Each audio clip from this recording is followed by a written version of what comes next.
Greetings, Raiders Nation.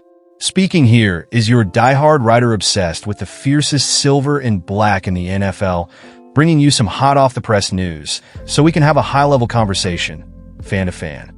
And today, my friends, the talk is straight. Our Las Vegas Raiders are at a major crossroads, with a lot happening behind the scenes, and the future of the team looks more uncertain than ever. Grab the popcorn, adjust your headphones, and hold your heart because this is serious business. The season is at a critical point, and the quarterback position is the big question mark. Gardner Minshew and Aidan O'Connell haven't been able to cement their status as the absolute starter, and if nothing changes, we risk being stuck in a total limbo. With a 2-1 record that doesn't reflect our real performance, some rankings even have us tied with the New York Giants for the worst campaign, which sounds odd, but anyway, there's a feeling that things are stuck. So, what's the way out of this? Hot name in the game. Sam Darnold, currently with the Minnesota Vikings, emerges as a possible solution in Las Vegas. According to Christopher Knox from Bleacher Report, we have over $112 million in projected salary cap space for 2025. Just imagine what we could do with that money. And Darnold is coming off a solid season, capable of injecting strong adrenaline into any offense. Is he the right guy to make a 180-degree turnaround for the Raiders? Hold on, because there are plenty of behind-the-scenes details, deep analysis, and, of course, that irreverent style of a fan who cheers, vibes, suffers, and celebrates every first down wearing the silver and black jersey. This topic interests any fan who wants to see the Raiders back on top. Let's lay the cards on the table and analyze the Raiders situation today. Aidan O'Connell entered the season with high morale, especially among the fans who love the kid's potential. But his stats so far are chilling. In 899 yards, he's thrown only 4 touchdowns and 3 interceptions. And that's in a stretch of games that didn't demand much from him. There's also the fact that O'Connell is battling a left knee injury, a bone bruise, that occurred in the loss to the Buccaneers. All this raises the question, is it worth investing in the kid, or is it better to look for something more certain? Gardner Minshew, on the other hand, brought that captivating energy of mustache lovers and a bit of a gunslinger style on the field. But so far, he hasn't settled either. There's been a lack of consistency, and the offense hasn't taken off the way we expected. The fans, of course, are getting impatient because it's the same indecision every year. Derek Carr left, we believe in a fresh start, and we're stuck. In all this mess, the Giants are right there with us, having a record as bad as ours, according to some analyst statistics.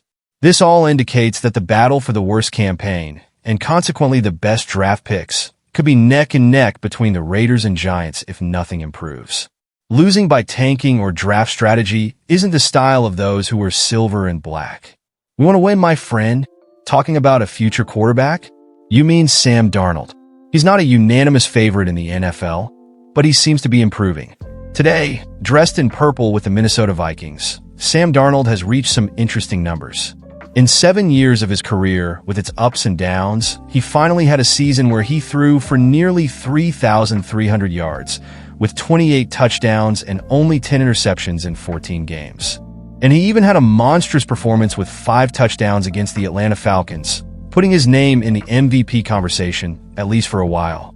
Christopher Knox from Bleacher Report believes the Raiders could be the perfect destination for this guy. Why? We have $112 million in salary cap space projected for 2025. That's a lot of money to reshape the roster, give it a major boost, and a mature quarterback like Darnold could orchestrate a turning point. To be honest, Darnold has always had that high expectations, low delivery label since his Jets days. But the recent games, and especially this promising season, indicate that maybe he's finally found his groove. And the Raiders, with their history of unstable QBs, could greatly benefit from someone who brings experience and hasn't yet hit his performance ceiling. Imagine this. Darnold launching bombs to our receiver core with a new offensive coordinator, who knows, adjusting the playbook, and Max Crosby returning to his devastating form on defense. It's exciting to think about a turnaround that would silence many critics. Speaking of Max Crosby, the guy is practically the heart of the Raiders defense. He came off an impressive year with 14.5 sacks in 2022, but now, with an ankle problem, he's missed some practices. His production dropped to 7.5 sacks in 12 games. That's almost half the productivity compared to the same point last season. The pass rush is a vital sector for pressuring opposing quarterbacks, and without Crosby at 100%, the team feels it significantly. Other names are also concerning, like defensive tackle Adam Butler and cornerback Sam Webb.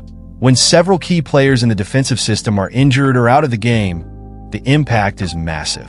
We start to see gaps in the front, punters, blockers stepping in, and the secondary getting exposed.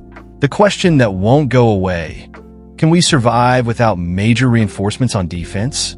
In a balanced league like the NFL? Hardly. We need roster depth. And that's where the cap discussion comes in. If we spend all the money on a quarterback, what happens to the rest of the roster? The balance between offense and defense is crucial.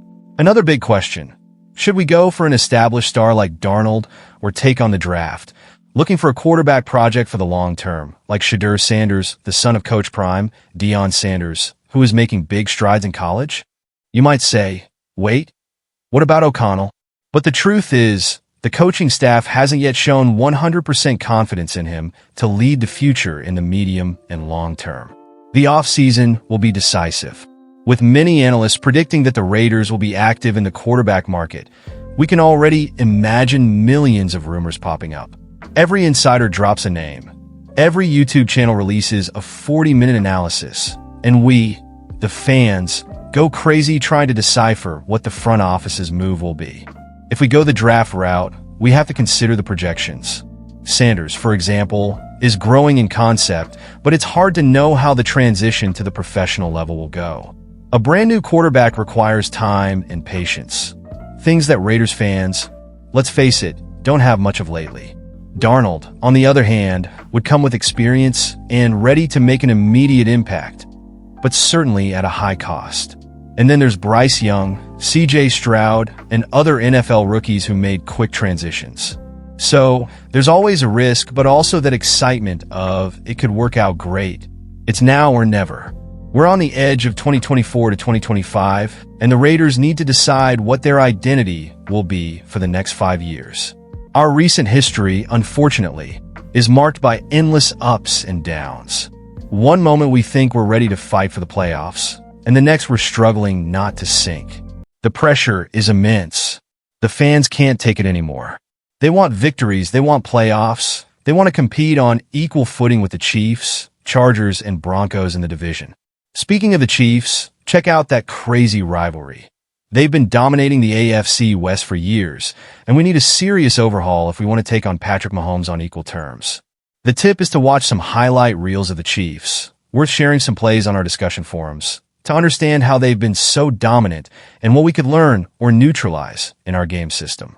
It's ironic. To take down the king of the hill in our division, we might need a heavyweight name like Darnold, or invest heavily in developing a talented rookie. And if we delay this decision, we risk seeing them dominate for another decade. It's win or win.